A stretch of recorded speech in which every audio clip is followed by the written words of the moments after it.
Harka fuune shamaa akkam jirtu kabajamoo dhaggeeffattoota keenya. Kun Finfinnee Maltiimiidiyaa irraa yeroo odeeffannoowwan isin biraan geenyu irratti argamna. Odeeffannoo irraa qindeessuun kan isin biraan ga'u Anaagaa Jimaati. Haga dhumaattiin waliin turaa jechaa mataawwan oduu keenya irraa keessaa Dambidolloo keessatti waraanni mootummaa miseensa abbaa torbeeti jechuun dargaggoo Oromoo ajjeesuu, dhimma hidha Abbayyaa ilaalchisuun liigiin Arabootaa Itoophiyaa irra qoqqobbii akka kaa'uuf Misir gaafachuu, gibiraa fi qaraxii Oromiyaa keessatti caasaan mootummaa funaan uummata nagaa dhorkachuu fi Joo Baayiden haalli nageenya Itoophiyaa amma amansiisaa miti waan ta'eef qoqqobbiin kanaan dura qondaalota irra ture akka itti fufu jechuu isaanii dabalatee kaanis of harkaa qabnaa haga dhumaatti nu hordofaa jechaa kallattumaan gara sanittiin isin dabarsa. Maqaa miseensa abbaa torbee jedhuun dargaggoota magaalaa Dambidolloo keessaa ajjeesuun hammaatee itti fufee humnoonni waraanaa mootummaa lixa Oromiyaa Dambidolloo keessatti dargaggoota nagaa hawaasa keessaa qabuun miseensota abbaa torbee barjaa jedhu itti moggaasuun ajjeesuu ammeessanii itti fufanii.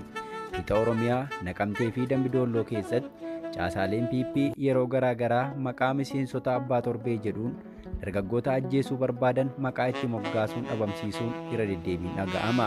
Miseensa abbaa torbee jedhanii qaama farrajayyuu ajjeesan akka seeraawwaa ta'etti kan ilaalamu naannichatti tibbana ammoo Dambidolloo keessaa dargaggoota 4 erga qabanii hidhanii maquma kana moggaasuun mana hidhaa erga tursiisaniin booda reeffi dargaggoo tokko argamuudha kan gabaafame.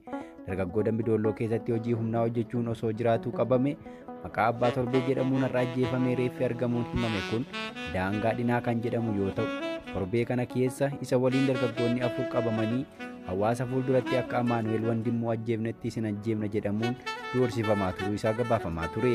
Amaanu'eel Wandimmoo addabaabayii irratti ture caamsaa 11 bara 2021 hawaasa bal'aa baasanii kan ajjeesan. Ajjeechaan suukanneessaan mirga dhala namaa sarbu gochi ammeenyaa sarbama mirga namoomaa obsa fixachiisaa ta'e kun gaafatama malee hafuun ammallee haala fakkaataan dargaggoonni aarsaa akka kaffalan taasifamaa jira. Gabaasaa arganneen akka ibsametti dhibba darbee dargaggoota 4 maqaa abbaa torbeen ukkaamsee kan ture qaamni mootummaa dargaggoo daangaa dhinaa daaffisaa jedhamu har'a ganda milkootti geessuun ajjeesanii gataniiru jedha. Gama Dambidollootti odeeffannoon ba'e. Dargaggoonni 4 torban tokko dura Qellem Wallaggaa Anfilloo irraa humnoota waraanaa PP'n ukkaamsamanii gara Dambidolloo geeffamanii. Dargaggoonni hidhaman kunneen daangaa dhinaa daaffisaa, Hundee Bantii Maammoo, Firoomsaa Biiniyaam Taaddasaa fi Waaqtolaa Darajjee kanneen jedhaman turani. Dargaggoonni kunneen arfan aanaa Anfilloo ganda Suddii jedhamutti kan dhalatanii achuma jiraatan yoo ta'u, torbee darbee erga humnoota waraanaa PP'n qabamanii waajjira dhaabaa PP yookaan Dambidolloo waajjira elektiriikii duwwaa 2 cinatti hidhamanii turuudha kan himamaa ture. Dargaggoota kanneen akkuma itti dhaadataa turaniif humnoonni mootummaa har'a daangaa keessaa ajjeesuu isaanii kan ibsu gabaasichi waa'ee dargaggoota sadan hafanii ammatti wanti ifatti beekame hin jiru. Caasaaleen mootummaa Itoophiyaa halkan dhoksanii nama ajjeesanii gatuu kan amaleeffatan yoo ta'u, tarii dargaggoota hafanis ajjeesanii bakka namni hin beeknetti gataniif dhiisanii ifatti beekame hin jiru. Gabaasa itti aanuun godina Jimmaa keessatti loltoota leenjisaa ture haaraa eebbisee bobbaasuu waraanni bilisummaa Oromoo beeksise. Waraanni bilisummaa Oromoo humnoota waraanaa mootummaa waliin bifa adda ta'een walitti fufiinsaan lola dhaabbataa gaggeessaa kan jiru yoo ta'u, sirnicha afaan qawwee qofa dhaga'uuf deebii gahaa laachuuf humna haaraa leenjisee bobbaasuu cimseetti fufeera. Loltoonni waboo kutaalee Oromiyaa hedduu keessatti miseensa haaraa eebbisiisaa akka jiran kan himan yoo ta'u, dhibbanas godina Jimmaa keessatti leenjifamtoota haaraa eebbisiisuu beeksiseera. Gabaasa argameen akka eerametti waboon konya Jimmaa kaadhimamtoota haaraa leenjii waraanaa barruulee siyaasaa fi dammaqiinsaa barsiisaa ture ga'umsaa fi ofitti amanamummaa qabuun gidduu kana eebbisiisee jira.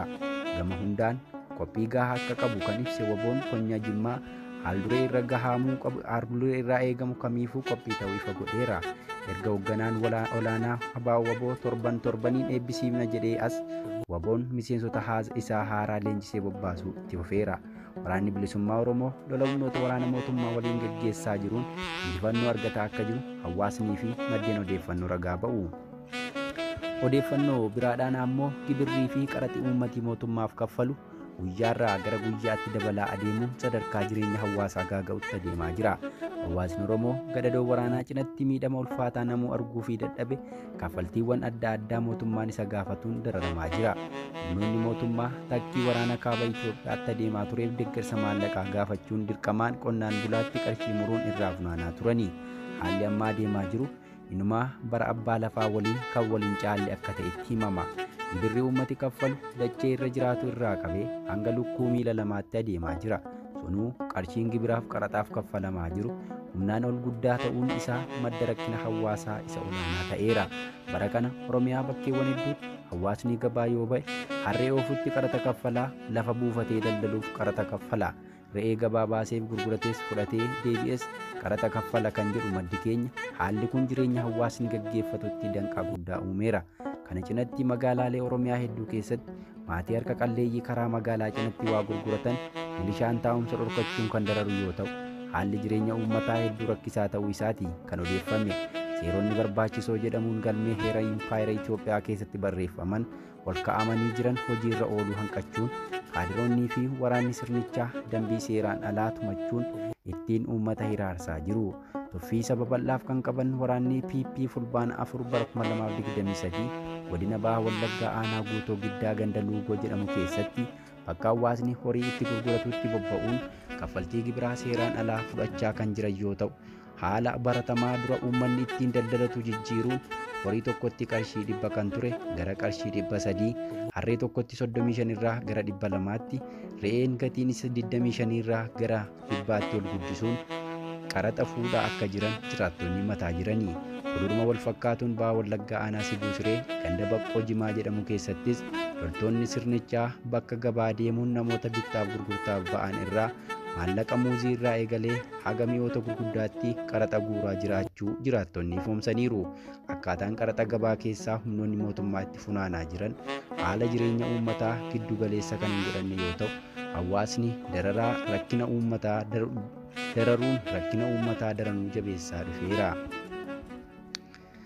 Oduu itti aanee qabnuun liigiin Arabootaa Itoophiyaa irratti dhiibbaa akka godhuuf Ijipti gaafatte. Hidha haaromsa guddicha laga Mormor irratti ijaaramaa jiru Itoophiyaan kophaa ishiitti deemaa waan jirtuuf liigiin Arabaa na gargaaruu qabaa jetti. Misiriin walgahii liigii Arabootaa 160ffaan Kaayiroo keessatti roobii eengaddaa taa'amee ture irratti ministirri haajaa alaa Ijipti liigicha Itoophiyaa irratti dhiibbaa taasisu akka ittuma fufu gaafate. Saamiyaa Shukriin walgahii bakka buutota biyyoota sadanii dhimma hidhaa sanarratti hagayya 27 fi 28 dabre wayita wal arganii turan Itoophiyaan mallatteessuu diddee galtee jechuun himatanii. Kanaaf liigichi dhiibbaa gama hundaan Itoophiyaa irratti akka nuuf taasisu jechuun gaafataniiru kan jedhe Zeniiw Arabidha. Adoolessa keessa muummee ministeera Dr. Abiy Ahimad fi pirezidaantiin Ijipti Abdul Fattah al-Sisi Kaayirootti gaafa wal argan sana baatii 4 keessatti Sudaan dabalatanii biyyoonni sadan dubbii hidhichaa xumurachuu akka qaban waliif galanii ture. Ijipti dubbiin laga Abbayyaa dhimma jiraachuu fi dhabamuu kootii jetti. Itoophiyaan ammoo lakkii hidhaan suni misooma kiyyaaf kan oolu malee siin tokkollee waan miidhu hin qabu jettus sadanuu osoo waliif hin galin har'a waggaan 11ffaan darbeera. Itoophiyaan hidhaa sana ji'a kana keessa yeroo 4ffaa guutuuf akka jirtu beeksisuun ishee ni yaadatama.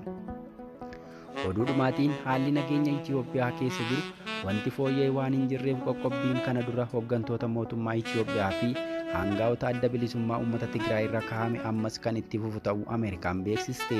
Pirezidaantii Ameerikaa Joo Baayiden haalli nageenya kaaba Itoophiyaa jiru ammas wayyaa waan hin jirreef qoqqobbiin yeroo lolaa waggaa 2 dura kaa'ame akka itti fufu murteessuu isaanii beeksisani. Pirezidaantichi waggaa 2 dura namootaa fi dhaabbilee waraana kaaba Itoophiyaa keessatti sarbama mirga namaa raawwataniiru jedhamanirra qoqqobbii kaa'uu kan dandeessisu seera raggaasisanii turani.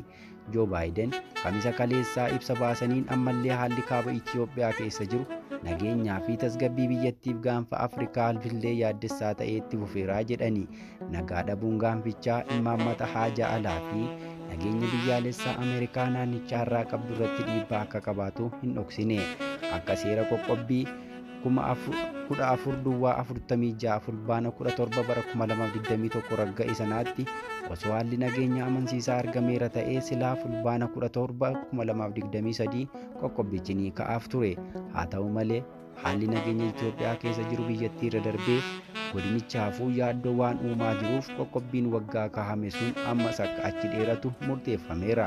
Qoqqobbiin kaahame sunis qaamonni lola kaaba keessatti qooda qaban karaa nagaan dhaabuu waan didaniif dirqiin gara mariitti akka galanii fi marii jajjabeessuufidha jechaa turte. Ameerikaan, Abuutii fi mootummaan Piriitooriyaatti 9 bara 2022 lola dhaabuuf waliigaltee mallatteessuun isaanii ni yaadatama. Ergasii qaama lamaaniinuu wanti gaarii kan dalagamee jiraatus akka waliigalametti mootummaan federaalaa waraana Eertiraa ammallee Tigraay keessaa hin baafne. Inumaayyuu ergasiitii Irooboo fi bakkoota birootti loltoonni Eertiraan dubartoota gudeedee jumulaan ajjeesaa jira jechuun AI eengadda gabaasee ture. Waraana Amnesty International eengadda gabaasee ture. Waraana waggoota lamaaf gaggeeffamaa ture keessa raayyaan ittisa Itoophiyaa, waraanni Eertiraa, humnoonni Amaaraa fi kan Abuutu sarbama mirgoota namoomaa yakka waraanaa fi sanyii balleessuutti dhiyaatu raawwataniiru jechuun Ameerikaa, Gamtaa Awurooppaa, dhaabbanni mootummoota gamtoomanii fi jaarmiyaalee mirga namaaf falman ibsaa turaniiru. Kanaaf immoo jaarmiyaan dhaabbatichaa walaba ta'ee qoratu tokko akka biyya seenuuf dhiibbaa gochaa jiraachuun beekamaadha. Egaa dhaggeeffattootaaf jaallattoota Finfinnee Maltiimiidiyaa odeeffannoon har'aaf qabanne kana fakkaata. Miidiyaa keessan waliin turtii taasisuu akka itti fuftan sheerii fi laayikii sabiskiraayib gochuu hin dagatinaa isiniin jechaa odeeffannoo biraan hanga walitti deebi'utti nagaan nuuf tura.